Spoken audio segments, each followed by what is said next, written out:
ನಮಸ್ಕಾರ ಸ್ವಾಮಿ. ಈಗ ನಾವು ಧಾರ್ಮಿಕ ಪ್ರಶ್ನೋತ್ತರ ಮಾಲಿಕೆಯಲ್ಲಿ ಪ್ರತಿಯೊಂದು ಕಂತಿನಲ್ಲೂ ಕೂಡ ನಮಗೆ ಅಪೇಕ್ಷಿತರಿಂದ ಬಂದಂಥ ಪ್ರಶ್ನೆಗಳನ್ನು ತಮ್ಮ ಮುಂದೆ ನಾನು ಪ್ರಶ್ನೆ ಮಾಡಿದಾಗ ಅದರ ಶಾಸ್ತ್ರದ ಹಿನ್ನೆಲೆಯಲ್ಲಿ ಉತ್ತರವನ್ನು ಕೊಡುವುದರ ಮೂಲಕವಾಗಿ ಎಲ್ಲರ ಒಂದು ಮೆಚ್ಚುಗೆಗೆ ಪಾತ್ರವಾಗಿದೆ. ಇಂದು ದಿನವೂ ಕೂಡ ಕೆಲವು ಪ್ರಶ್ನೆಗಳನ್ನು ಇಟ್ಟುಕೊಂಡು ನಾನು ತಮ್ಮ ಮುಂದೆ ಬಂದಿದ್ದೇನೆ. ಆ ಪ್ರಶ್ನೆಗಳನ್ನು ಕೇಳ್ತೇನೆ, ದಯವಿಟ್ಟು ಅದಕ್ಕೆ ಉತ್ತರವನ್ನು ಕೊಡಬೇಕಾಗಿ ಪ್ರಾರ್ಥನೆ. ಯಥಾಶಕ್ತಿ ಉತ್ತರವನ್ನು ಕೊಡ್ತೇವೆ. ಒಂದೊಂದು ಸ್ಥಳಗಳಲ್ಲಿ ವಾಸ ಮಾಡಬೇಕು, ವಾಸ ಮಾಡಬಾರ್ದು ಅಂತ ಈಗೆಲ್ಲ ವಿಧಾನವಿದೆ. ವಾಸಕ್ಕೆ ಯೋಗ್ಯವಾದ ಸ್ಥಳ ಯಾವುದು ಅಂತ ವಿಚಾರ ಮಾಡೋದ್ರ ಬದಲು ನಾವು ಎಲ್ಲಿ ವಾಸ ಮಾಡಬಾರ್ದು ಅಂತ ಅನ್ನೋದ್ರ ಬಗ್ಗೆ ಸ್ವಲ್ಪ ವಿವರಣೆ ಕೊಟ್ಟರೆ ಒಳ್ಳೆಯದು. ಆ ವಿಷಯಕ್ಕೆ ತತ್ರ ಮಿತ್ರ ನವಸ್ತವ್ಯಂ ಯತ್ರ ನಾಸ್ತಿ ಚತುಷ್ಟಯಂ ಋಣದಾತ ಚ ವೈದ್ಯಶ್ಚ ಶ್ರೋತ್ರಿಯಸ್ತಜಲಾ ನದಿ ಅಂದರೆ ಈ ನಾಲ್ಕು ಎಲ್ಲಿರಲ್ಲೋ ಅಲ್ಲಿ ವಾಸ ಮಾಡಬಾರ್ದು ಅಂತ ಹೇಳ್ತಾ ಇದ್ದಾರೆ. ಆ ನಾಲ್ಕು ಯಾವುದು ಅಂತಂದರೆ, ಋಣದಾತ, ನಮ್ಮ ಸಂಕಟದ ಸಮಯದಲ್ಲಿ ಋಣವನ್ನು ಕೊಡತಕ್ಕಂಥ ಒಂದು ವ್ಯಕ್ತಿ ಇರಬೇಕು, ಋಣದಾತ ಇರಬೇಕು. ಮತ್ತು ನಮ್ಮ ಆರೋಗ್ಯ ದೃಷ್ಟಿಯಿಂದ ಒಬ್ಬ ವೈದ್ಯರಿರಬೇಕು. ಮತ್ತು ಶ್ರೋತ್ರಿಯರಿರಬೇಕು, ವೇದಾಧ್ಯಯನ ಶಾಸ್ತ್ರ ಇತ್ಯಾದಿ ತಿಳಿದವರಿರಬೇಕು. ಮತ್ತು ನದಿ ಇರಬೇಕು. ಆ ನದಿಯು ಕೂಡ ಬತ್ತು ಹೋದ ನದಿ ಅಲ್ಲ, ಸಜಲಾ ನದಿ, ನೀರು ಹರಿತಾ ಇರಬೇಕು. ಈ ರೀತಿಯಾಗಿ ಋಣದಾತ ಮತ್ತು ವೈದ್ಯರು ಮತ್ತು ಶ್ರೋತ್ರಿಯ ಜಲಸೆ ಹರಿತಾ ಇರತಕ್ಕಂಥ ನದಿ, ಈ ನಾಲ್ಕು ಎಲ್ಲಿಲ್ವೋ ಅಲ್ಲಿ ವಾಸ ಮಾಡಬಾರ್ದು, ಈ ನಾಲ್ಕು ಎಲ್ಲಿದೋ ಅಲ್ಲಿ ವಾಸ ಮಾಡಬೇಕು ಅಂತ ಹೇಳ್ತಾ ಇದ್ದಾರೆ. ಸರಿ ಸ್ವಾಮಿ, ಮತ್ತೊಂದು ಪ್ರಶ್ನೆ ಇದೆ. ಈ ಪ್ರತಿನಿತ್ಯದಲ್ಲೂ ಕೂಡ ಇವತ್ತು ರಾಹುಕಾಲವನ್ನು ನೋಡ್ತಕ್ಕಂಥ ಕ್ರಮ, ಹಾಗಾಗಿ ನಮಗೆ ರಾಹುಕಾಲ ನೋಡುವ ಕ್ರಮ ಗೊತ್ತಿಲ್ಲ ಅಂದ ಕ್ಷಣನೇ ನಾವು ಬಲ್ಲವರನ್ನ ಕೇಳಬೇಕಾದಂಥ ಪ್ರಶ್ನೆ. ಆದ್ದರಿಂದ ಸುಲಭವಾಗಿ ರಾಹುಕಾಲವನ್ನು ತಿಳಿಸ್ಕೊಡ್ತಕ್ಕಂಥ ಒಂದು ಉಪಾಯವನ್ನು ನೀವು ತಿಳಿಸ್ಬೇಕಾಗಿ ವಿನಂತಿ. ಈಗ ರಾಹುಕಾಲ ಯಾವ ವಾರದಿಂದ ಪ್ರಾರಂಭ ಆಗುತ್ತೆ ಎಂಬುದು ಮೊದಲು ಹೇಳ್ತೀನಿ. ಸೋಮವಾರ, ಮಂಗಳವಾರ, ಬುಧವಾರ, ಗುರುವಾರ, ಶುಕ್ರವಾರ, ಶನಿವಾರ, ಭಾನುವಾರ, ಈ ಕ್ರಮದಲ್ಲಿ ರಾಹುಕಾಲವನ್ನು ನಾವು ನೋಡ್ತಾ ಹೋಗಬೇಕು. ರಾಹುಕಾಲದ ಒಂದು ಅವಧಿ 1.5 ತಾಸು, ಎಲ್ಲ ವಾರದಲ್ಲೂ 1.5 ತಾಸು. ಅಲ್ಲಿ ಏನಿದೆ ಅಂತಂದರೆ, ಇಂದು ಮಂದ ಭೃಗು ಸೌಮ್ಯ ಗುರುಭೌಮ ದಿವಾಕರ ಅಂತ ಇದನ್ನು ಸ್ವಲ್ಪ ಮನಸ್ಸಲ್ಲಿ ಇಟ್ಕೊಂಡ್ರೆ, ಇಂದು ಸೋಮವಾರ 7:30 ಯಿಂದ 9 ತನಕ ರಾಹುಕಾಲ. ಮಂದ ಶನಿವಾರ 9 ರಿಂದ 10:30 ತನಕ ರಾಹುಕಾಲ. ಇಂದು ಮಂದ ಭೃಗು ಶುಕ್ರವಾರ, ಅದು ಯಾವಾಗ ಅಂದರೆ 10:30 ಯಿಂದ 12 ಗಂಟೆ ತನಕ ಶುಕ್ರವಾರ ರಾಹುಕಾಲ. ಬೃಹು ಸೌಮ್ಯ ಬುಧವಾರ 12 ರಿಂದ 1:30 ತನಕ ರಾಹುಕಾಲ. ಅನಂತರದಲ್ಲಿ ಗುರುವಾರ 1:30 ಯಿಂದ 3 ಗಂಟೆ ತನಕ ರಾಹುಕಾಲ. ಆಮೇಲೆ 3 ಗಂಟೆಯಿಂದ 4:30 ಗಂಟೆ ತನಕ ಭೌಮ ಅಂದರೆ ಮಂಗಳವಾರ ರಾಹುಕಾಲ. ಅನಂತರದಲ್ಲಿ 4:30 ಯಿಂದ 6 ಗಂಟೆ ತನಕ ಭಾನುವಾರದ ರಾಹುಕಾಲ. ಇದು ಇಂದು ಮಂದ ಭೃಗು ಸೌಮ್ಯ ಗುರುಭೌಮ ದಿವಾಕರದ ಗುರುತಿಟ್ಕೊಳ್ಳೋಕ್ಕೆ, ಇದೊಂದು ಪ್ರಮಾಣ ಅಂತ ಅರ್ಥ ಮಾಡ್ಕೋಬಾರ್ದು, ಗುರುತಿಟ್ಕೊಳ್ಳೋಕೆ ಒಂದು. ಅದರಂತೆ ಇಂಗ್ಲೀಷಿನಲ್ಲೂ ಕೂಡ ಗುರುತಿಟ್ಕೊಳ್ಳೋಕೆ ಒಂದು ವ್ಯವಸ್ಥೆ ಇದೆ. ಏನು ಅಂದರೆ, mother saw father varying the turban slowly ಇದ್ದ. ಇಲ್ಲಿ 7 ಇದೆ ನೋಡಿ. Mother saw father varying the turban slowly.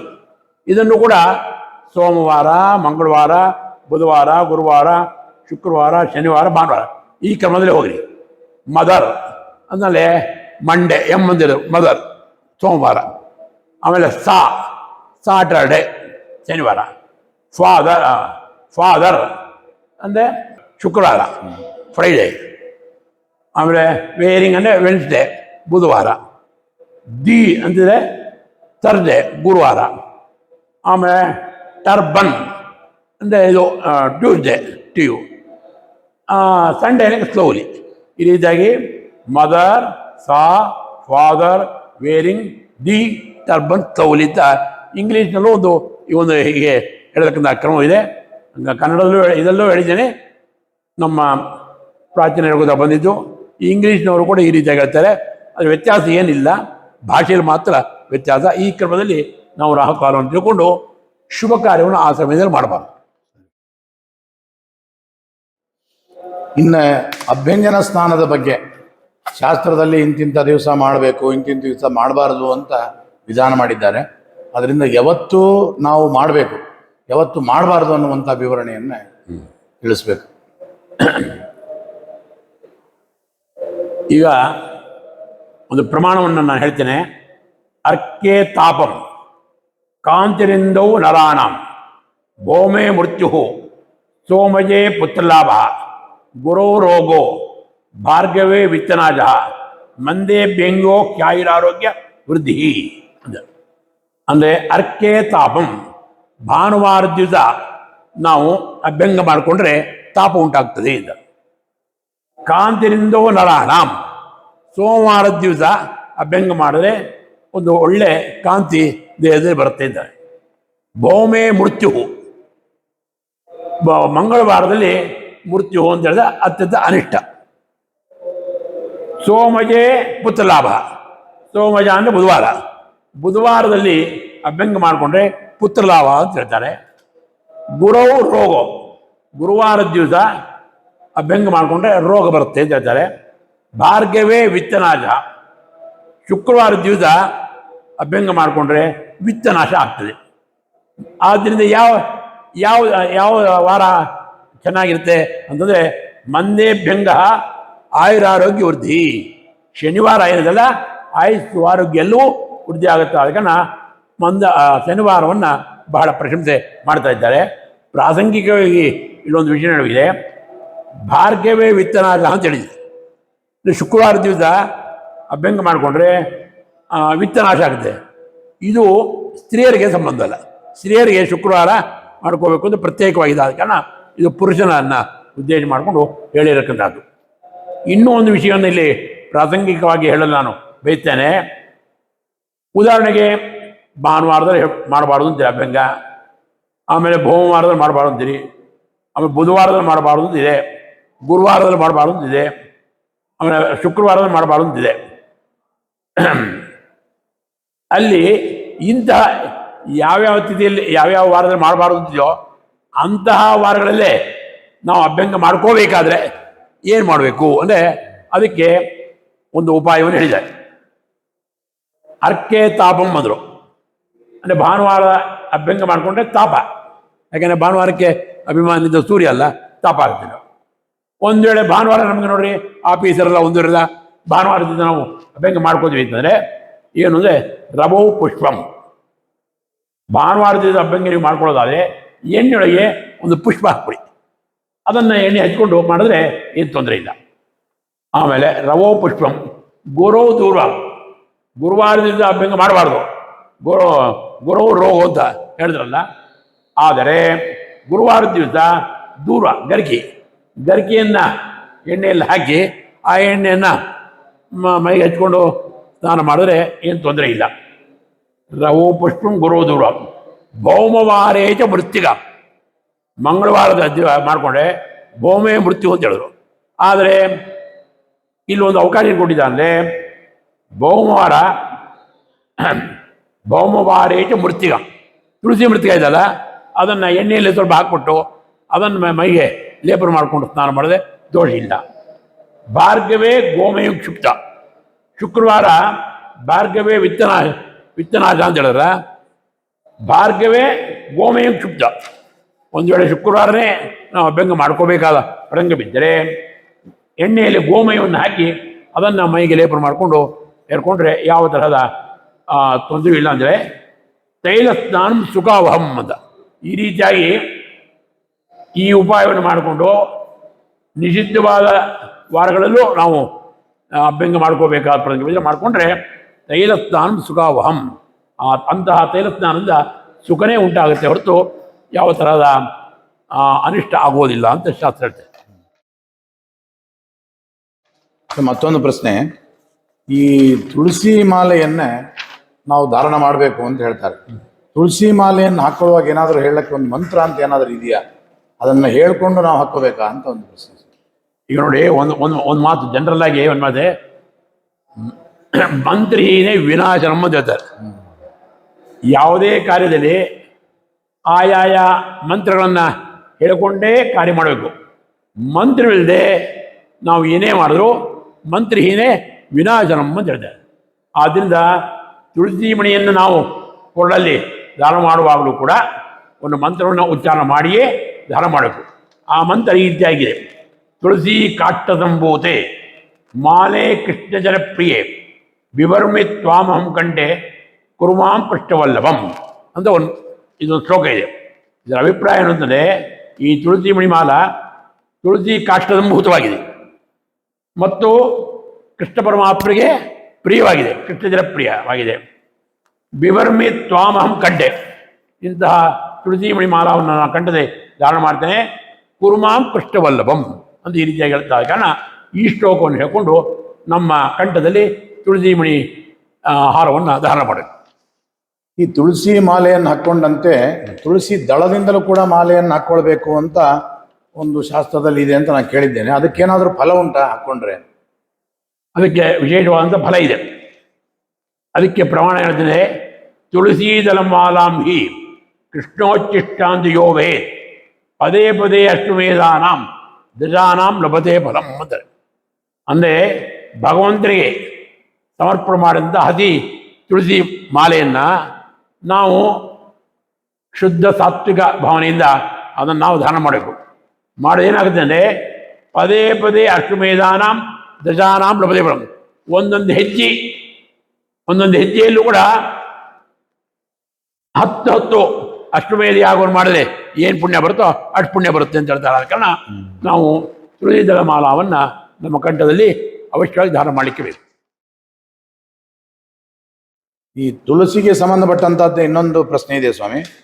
ಕೆಲವು ಶಾಸ್ತ್ರದಲ್ಲಿ ಇಂತಿಂಥ ದಿನಗಳಲ್ಲಿ ತುಳಸಿ ಕಿತ್ತಬಾರದು ಅಂತ ಹೇಳ್ತಾರೆ. ಒಂದು ವೇಳೆ ಕಿತ್ತಿದ್ರೆ ಏನಾಗುತ್ತೆ ಅಂತ ಒಂದು ಪ್ರಶ್ನೆ. ಈಗಾಗಲೇ ನಾವು ಪ್ರಶ್ನೋತ್ತರ ಕಾರ್ಯಕ್ರಮ 1ರಲ್ಲಿ ಇಂತಿಂಥ ದಿವಸಗಳಲ್ಲಿ ತುಳಸಿ ಇನ್ನೂ ಗಿಡದಿಂದ ಕಿತ್ತಬಾರದು ಅಂತ ಹೇಳಿದ್ವಿ. ಈಗ ನಿಮ್ಮ ಪ್ರಶ್ನೆ ಇದೆ ಅಂದರೆ, ಒಂದು ವೇಳೆ ನಿಷಿದ್ಧ ತಿಥಿವಾರಗಳಲ್ಲಿ ತುಳಸಿ ದಳವನ್ನು ಕಿತ್ತಿದ್ರೆ, ದೇವ್ರ ಪೂಜೆ ಸಲುವಾಗಿ ಇಟ್ಕೊಳ್ಳಿ, ಕಿತ್ತಿದ್ರೆ ಏನು ದೋಷ ಎಂಬುದನ್ನು ನೀವು ಪ್ರಶ್ನೆ ಮಾಡಿದ್ದೀರಿ ಅಂತ ನಾನು ಭಾವಿಸ್ತೇನೆ. ಅದಕ್ಕೆ ಪ್ರಮಾಣ ಹೇಳಿದೆ: ತುಳಸಿ ಯೇ ವಿಚಿನ್ವಂತಿ ಹರೇಶ್ವರ ಅಂತ. ಅಂದರೆ ನಿಷಿದ್ಧ ತಿಥಿವಾರಗಳಲ್ಲಿ ತುಳಸಿಯನ್ನು ಗಿಡದಲ್ಲಿ ಕಿತ್ತಲೇಬಾರದು. ಒಂದು ವೇಳೆ ಕಿತ್ತಿದ್ರೆ ನಾವು ತುಳಸಿ ದಳವನ್ನು ಕಿತ್ತುತ್ತಾ ಇದ್ದೀವಿ ಅಂತ ಅಲ್ಲೇ ಅಲ್ಲ, ವಿಚಿನ್ವಂತಿ ಹರೇಶ್ವರ, ಪರಮಾತ್ಮನ ಶಿರಸ್ಸನ್ನು ಕತ್ತರಿದಂಗೆ ಆಗುತ್ತೆ. ಆದ್ದರಿಂದ ನಿಷಿದ್ಧ ತಿಥಿವಾರಗಳಲ್ಲಿ ತುಳಸಿಯಿಂದ ತುಳಸಿಯನ್ನು ಕಿತ್ತಬಾರದು. ಸರಿ.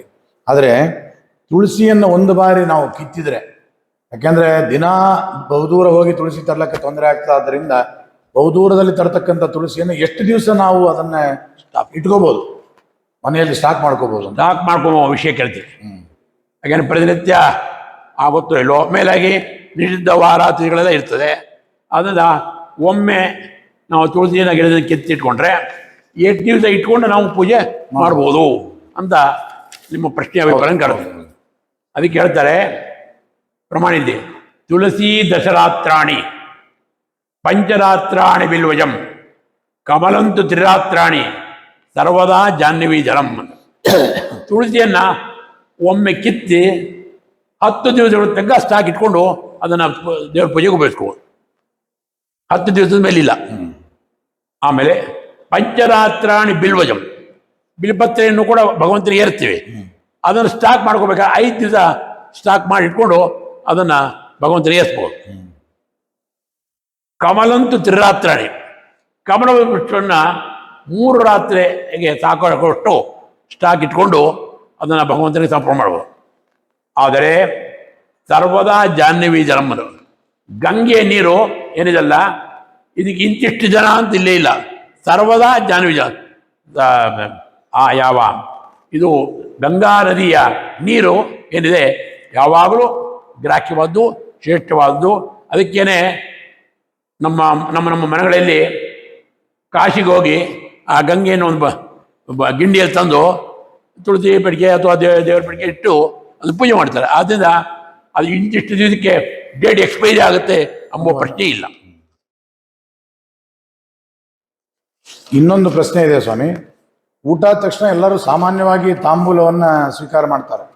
ಊಟ ಆದ ತಕ್ಷಣ ತಾಂಬೂಲ ಹಾಕೊಂಡ್ಬಿಡ್ಬೋದು ಅಥವಾ ಏನಾದರೂ ನಿಯಮ ಇದೆಯಾ ಅಂತ ಒಂದು ಪ್ರಶ್ನೆ ಸ್ವಾಮಿ. ಒಂದು ನಿಯಮ ಇದೆ. ಏನು ಅಂದರೆ ಭುಕ್ತ್ವಾಚಮ್ಯಜ ಕರ್ತವ್ಯಂ ತತಸ್ತಾಂಬೂಲ ಭಕ್ಷಂ ಅಂತ. ಊಟವಾದ ಮೇಲೆ ಕೈ ತಗೊಂಡು ಮೊದಲು ಆಚಮನ ಮಾಡಬೇಕು, ಆಮೇಲೆ ತೀರ್ಥವನ್ನು ತಗೋಬೇಕು, ಅನಂತರದಲ್ಲಿ ತಾಂಬೂಲವನ್ನು ಹಾಕೋಬೇಕು ಅಂತ ಶಾಸ್ತ್ರ ಹೇಳ್ತದೆ.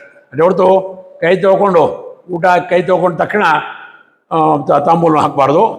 ಆಚಮನ ಮಾಡಿ ತೀರ್ಥವನ್ನು ತಗೊಂಡು ಭುಕ್ತ್ವಾಚಮ್ಯಜ ಕರ್ತವ್ಯಂ ತತಸ್ತಾಂಬೂಲ ಭಕ್ಷಣದ ಅನಂತರದಲ್ಲಿ ತಾಂಬೂಲ ಭಕ್ಷಣ ಮಾಡಬೇಕು ಅಂತ ಶಾಸ್ತ್ರ ಹೇಳುತ್ತೆ. ಇದೇ ತಾಂಬೂಲದ ಮೇಲೆ ಇನ್ನೊಂದು ಪ್ರಶ್ನೆ ಸ್ವಾಮಿ. ತಾಂಬೂಲದ ಮೇಲೆ ಎಷ್ಟು ಅಡಿಕೆಯನ್ನ ಹಾಕೊಳ್ಬಹುದು ಅಂತ ಏನಾದರೂ ಒಂದು ನಿಯಮ ಇದೆಯಾ ಅಂತ? ಇದೆ. ಏಕಭೋಗಂ ಸದಾರೋಗ್ಯಂ ದ್ವಿಭೋಗಂ ನಿಷ್ಫಲಂ ಭವೇತ್ ಅಧಿಶ್ಚೇಷ್ಟಂ ತ್ರಿಭೋಗಂಚ ಹ್ಯಧಿಕಂ ನೈವ ದುಷ್ಯರಿ. ಒಂದು ಅಡಿಕೆ ಅಡಿಕೆ ಇಡೀ ಅಡಿಕೆ ಅದನ್ನು ಪುಡಿ ಮಾಡಿರಬೇಕು. ಒಂದು ಅಡಿಕೆ ಏಕಭೋಗಂ ಸದಾರೋಗ್ಯಂ, ಯಾವಾಗಲೂ ಒಂದು ಅಡಿಕೆಯನ್ನು ಹಾಕೊಂಡ್ರೆ ಆರೋಗ್ಯದಿರ್ತಾರೆ. ದ್ವಿಭೋಗಂ ನಿಷ್ಫಲಂ ಭವೇತ್, ಎರಡು ಹಾಕೊಂಡ್ರೆ ಅದು ನಿಷ್ಫಲ. ಅಧಿಶ್ರೇಷ್ಠಂ ತ್ರಿಭೋಗಂಚ, ಅಧಿಶ್ರೇಷ್ಠವಾದ 3 ಅಡಿಕೆಯನ್ನು ಹಾಕೋಬೋದು. ಅಧಿಕಂ ನೈವೇದಿಸ್ತದೆ, ಹೆಚ್ಚಿಂದ ಹಾಕೊಂಡ್ರೆ ಅದರಿಂದೇನು ಕೆಟ್ಟದ್ದೇನೋ ಆಗೋದಿಲ್ಲ ಅಂತ ಹೇಳ್ತಾರೆ. ಆದ ಕಾರಣ ಅದನ್ನು ಈ ಸಂಖ್ಯೆಯಲ್ಲಿ ಅಡಿಕೆಯನ್ನು ನಾವು ಸ್ವೀಕಾರ ಮಾಡುವ. ಆಮೇಲೆ ಈ ಒಂದೊಂದು ವಿಷಯಗಳನ್ನು ಕೇಳಿದಾಗ ನಮ್ಮಲ್ಲಿ ನಿತ್ಯದಲ್ಲಿ ಉತ್ಸವ ಆಗ್ತದೆ ಅಂತ ಹೇಳ್ತಾರೆ. ಹಾಗಾದ್ರೆ ನಿತ್ಯೋತ್ಸವ ಆಗ್ತಕ್ಕಂಥದ್ದು ಯಾವಾಗ ಅಂತ? ಈಗ ಈ ರೀತಿಯಾಗಿ ಒಂದು ಪ್ರಮಾಣ ಇದೆ. ನಿತ್ಯೋತ್ಸವೋ ಭವೇತ್ತೇಷಾಂ ನಿತ್ಯಶ್ರೀರ್ ನಿತ್ಯ ಮಂಗಳಂ ಏಜಾಂ ಮೃದಿತ್ವ ಭಗವಾನ್ ಮಂಗಲಾಯಧನಂ ಮರಿಹಿ ಅಂತ. ನಮ್ಮ ಹೃದಯದಲ್ಲಿ ಭಗವಂತ ಯಾವಾಗಿದ್ದಾರೆ, ಅದನ್ನು ಶುದ್ಧ ಸಾತ್ವಿಕ ಭಾವನೆಯಿಂದ ನಾವು ಅದನ್ನು ಅನುಸಂಧಾನ ಮಾಡಿಕೊಂಡ್ರೆ ಅಂತಹ ವ್ಯಕ್ತಿಗೆ ನಿತ್ಯದಲ್ಲೂ ನಿತ್ಯೋತ್ಸವ ಆಗ್ತದೆ ಮತ್ತು ನಿತ್ಯಶ್ರೀ ಲಾಭ, ನಿತ್ಯ ಮಂಗಳ ಆಗ್ತದೆ. ಆದ್ದರಿಂದ ನಮ್ಮ ಹೃದಯ ಆಕಾಶದಲ್ಲಿ ಭಗವಂತ ಏನಿದ್ದಾನೆ ಅವನಿದ್ದಾನೆ, ನಮಗೆ ಎಲ್ಲ ವಿಷಯದಲ್ಲೂ ಪ್ರೇರಣೆ ಮಾಡ್ತಾನೆ. ಅವನ ಪ್ರೇರಣೆಯಲ್ಲಿ ನಾವೇನು ಮಾಡಲಿಕ್ಕಾಗಲ್ಲ ಅಂತ ಈ ರೀತಿಯಾಗೆಲ್ಲ ಶುದ್ಧ ಸಾತ್ವಿಕ ಭಾವನೆಯಿಂದ ನಾವು ಆ ಹೃದಯಸ್ಥ ಪರಮಾತ್ಮನ ನಾವು ನೆನೆಸಿದ್ರೆ ನಮಗೆ ನಿತ್ಯೋತ್ಸವ, ನಿತ್ಯಮಂಗಳ, ನಿತ್ಯಶ್ರೀ ಎಂಬುದು ಉಂಟಾಗ್ತದೆ ಅಂತ ಹೇಳ್ತಾ ಇದ್ದಾರೆ. ಸ್ವಾಮಿ, ಪಂಚಾಂಗ ಅಂತಂದ್ರೆ ಏನು ಅಂತ ಸ್ವಲ್ಪ ಅದರ ಬಗ್ಗೆ ಪರಿಚಯ ಮಾಡಿಕೊಡಿ ಸ್ವಾಮಿ. ನಾವು ಪ್ರತಿನಿತ್ಯದಲ್ಲೂ ಸಂಧ್ಯಾ ವಂದನಾದಿ ಕರ್ಮಗಳನ್ನು ಮಾಡ್ತೀವಿ. ಯಾವುದೇ ಕರ್ಮವನ್ನು ಮಾಡಬೇಕಾದ್ರೆ ಅವತ್ತಿನ ತಿಥಿ ಏನು, ಅವತ್ತು ಯಾವ ವಾರ, ಅವತ್ತು ಯಾವ ನಕ್ಷತ್ರ ಇದೆ, ಅವತ್ತು ಯಾವ ಯೋಗ ಇದೆ, ಅವತ್ತು ಯಾವ ಕರ್ಣ ಇದೆ ಅಂತ ಈ 5 ತಿಥಿ, ವಾರ, ನಕ್ಷತ್ರ, ಯೋಗ, ಕರ್ಣ, ಈ 5 ಪ್ರತಿಯೊಂದು ಕರ್ಮಕ್ಕೂ ಅಂಗ. ಪ್ರತಿಯೊಂದು ಕರ್ಮಕ್ಕೂ ಅಂಗ. ಇಂತಹ 5 ಅಂಗಗಳನ್ನು ತಿಥಿ, ವಾರ, ನಕ್ಷತ್ರ, ಯೋಗ, ಕರ್ಣ, ಈ 5 ಅಂಗಗಳನ್ನು ತಿಳಿಸ್ತಕ್ಕಂಥ ಒಂದು ಪುಸ್ತಕ ವಿಶೇಷ ಏನಿದೆ ಅದಕ್ಕೆ ಪಂಚಾಂಗ ಅಂತ. ಪಂಚ ಅಂಗ, ಕರ್ಮಕ್ಕೆ 5 ಅಂಗಗಳು. ಇಂಥ 5 ಅಂಗಗಳನ್ನು ತಿಳಿಸ್ತಕ್ಕಂತಹ ಒಂದು ಪುಸ್ತಕ ವಿಶೇಷಕ್ಕೆ ಪಂಚಾಂಗ ಅಂತ ಸಾಮಾನ್ಯವಾಗಿ ಕರೆಯೋದು. ಈ ತಾಂಬೂಲ ವಿಚಾರದಲ್ಲಿ ಒಂದು ಪ್ರಶ್ನೆ ಇತ್ತು ಸ್ವಾಮಿ. ಈ ವಿಳೆದೆಲೆಯನ್ನು ಹೇಗೆ ಹಾಕ್ಕೊಳ್ಬೇಕು ಅಂದ್ರೆ ಅದನ್ನು ಹೇಗೆ ಭಕ್ಷಣೆ ಮಾಡಬೇಕು ಅಂತ ಸ್ವಲ್ಪ ಅದ್ರ ಬಗ್ಗೆ. ಈಗಾಗಲೇ ಅಡಿಕೆ ವಿಷಯದ ಬಗ್ಗೆ ಕೇಳಿದರೆ ವಿಳೆದೆಲೆ ಬಗ್ಗೆ ಕೇಳ್ತಾ ಇದ್ದೀರಿ. ಪ್ರತಿನಿತ್ಯ ಮಧ್ಯಾಹ್ನ, ರಾತ್ರಿ ಭೋಜನ ಅಥವಾ ಫಲಾರ ಆದಮೇಲೆ ರಾತ್ರಿ ಭೋಜನ ಮಾಡೋದಿದ್ರೆ ಭೋಜನ, ಫಲಾಹಾರ ಮಾಡುವಂತಿದ್ದರೆ ಫಲಾಹಾರ, ಮಧ್ಯಾಹ್ನ ಎಲ್ಲರೂ ಊಟ. ಈ ಹಗಲು ರಾತ್ರಿ 2 ಹೊತ್ತು ತಾಂಬೂಲವನ್ನು ಹಾಕೋಬೇಕು. ತಾಂಬೂಲದಲ್ಲಿ ವಿಳೆದೆಲೆ, ಅಡಿಕೆ, ಸುಣ್ಣ 3 ಮಿಶ್ರಿತವಾಗಿರ್ತದೆ. ಈ ವಿಳೆದೆಲೆ ಬಗ್ಗೆ ನೀವು ಕೇಳ್ತಾ ಇದ್ರಿ. ಆ ವಿಳೆದೆಲೆಯನ್ನು ಸ್ವಲ್ಪ ವಿಶೇಷವಾಗಿ ಇದ್ರ ಬಗ್ಗೆ ಗಮನ ಕೊಡಬೇಕು ನಾವು. ಹೇಗೆ ವಿಳೆದೆಲೆಯೋ ಹಾಗೇ ಸುಣ್ಣ ಹಚ್ಬಿಟ್ಟು ತಿನ್ನಬಾರ್ದು. ಪರ್ಣಮೂಲೆ ಭವೇದ್ವ್ಯಾಧಿ, ಪರ್ಣಾಗ್ರೇ ಪಾಪ ಸಂಭವ, ಚೂರ್ಣಪರ್ಣಂ ಹರತ್ಯಾಯು, ಶಿರಾ ಬುದ್ಧಿ ವಿನಾಶಿನಿ, ತಸ್ಮಾತ್ ಅಗ್ರಂಚ ಮೂಲಂಚ ಶಿರಾಶ್ಚೈವ ವಿಶೇಷಿತ, ಚೂರ್ಣಪರ್ಣಂ ವರ್ಜಯಿತ್ವ ತಾಂಬೂಲಂ ಭಕ್ಷೇತ್ ಬುಧ. ಅಂದರೆ ವಿಳೆದೆಲೆ ಒಂದು ವಿಳೆದೆಲೆ ತಗೊಳ್ಳೋ ಹೇಳಂತೆ. ಪರ್ಣಮೂಲೆ ಭವೇದ್ವ್ಯಾಧಿ. ಆ ವಿಳೆದೆಯ ಮೂಲದಲ್ಲಿ ಅದು ಸಹಿತವಾಗಿ ತಿಂದರೆ ವ್ಯಾಧಿಗೆ ಕಾರಣ ಆಗ್ತದೆ. ಪರ್ಣಾಗ್ರೆ ಪಾಪ ಸಂಭವ, ಆ ತುದಿಯನ್ನು ತೆಗೆದರೆ ಹಾಗೆ ತಿಂದರೆ ಪಾಪ ಸಂಭವಿಸುತ್ತದೆ. ಚೂರ್ಣಪರ್ಣಂ ಹರತ್ಯಾಯು, ಕೆಲವರು ಮಾಡ್ತಾರೆ ಚೂರ್ಣಕ್ಕೆ ಒಂದು ಎಲೆ ಇಟ್ಟಿದ್ರೆ ಆ ಎಲೆಯನ್ನು ಕೂಡ ಹಾಕೊಂಡ್ಬಿಡ್ತಾರೆ. ಅದು ಹಾಕೋಬಾರ್ದು. ಚೂರ್ಣಪರ್ಣಂ ಹರತ್ಯಾಯು, ಅದರಿಂದ ಆಯುಸ್ಸು ಹರಣ ಆಗ್ತದೆ. ಮತ್ತು ಸ್ಥಿರಾ ಬುದ್ಧಿ ವಿನಾಶಿ, ಆ ವಿಳೆಯ ಹಿಂಭಾಗದಲ್ಲಿ ಈ ನರಗಳಿದ್ದ ಹಂಗಿರುತ್ತೆ ನೋಡಿ, ಅದನ್ನೆಲ್ಲ ಸ್ಥಿರ ಅಂತಂತಾರೆ, ಅದನ್ನೆಲ್ಲ ತೆಗಿಬೇಕು. ತೆಗೆದೇ ಇದ್ರೆ ಏನಾಗುತ್ತೆ, ಸ್ಥಿರಾ ಬುದ್ಧಿ ವಿನಾಶಿನಿ, ಬುದ್ಧಿ ನಾಶವಾಗ್ತದೆ ಅದು ಸಹಿತವಾಗ್ತಿದ್ರೆ. ಆದ್ದರಿಂದ ತಸ್ಮಾತ್ ಅಗ್ರಂಚ ಮೂಲಂಚ, ವಿಳೆಯದಲ್ಲಿ ಅಗ್ರಭಾಗ ಮತ್ತು ಮೂಲ ಭಾಗ ಮತ್ತು ಇನ್ನು ನರಗಳಂತೆ ಇರತಕ್ಕಂಥ ಶಿರ, ಇವುಗಳನ್ನು ವಿಶೇಷವಾಗಿ ತೆಗೆದು ಅದಕ್ಕೆ ಸುಣ್ಣವನ್ನು ಹಚ್ಚಿ ನಾವು ವಿಳೆಯದಲ್ಲಿ ಅಡಿಕೆಯನ್ನು ಭಕ್ಷ್ಯ ಮಾಡಬೇಕು ಅಂತ ಶಾಸ್ತ್ರ ಹೇಳ್ತಾ ಇದೆ. ತುಂಬ ಉಪಕಾರವಾಯಿತು ಸ್ವಾಮಿ. ನಮಸ್ಕಾರ. ಆಯ್ತು.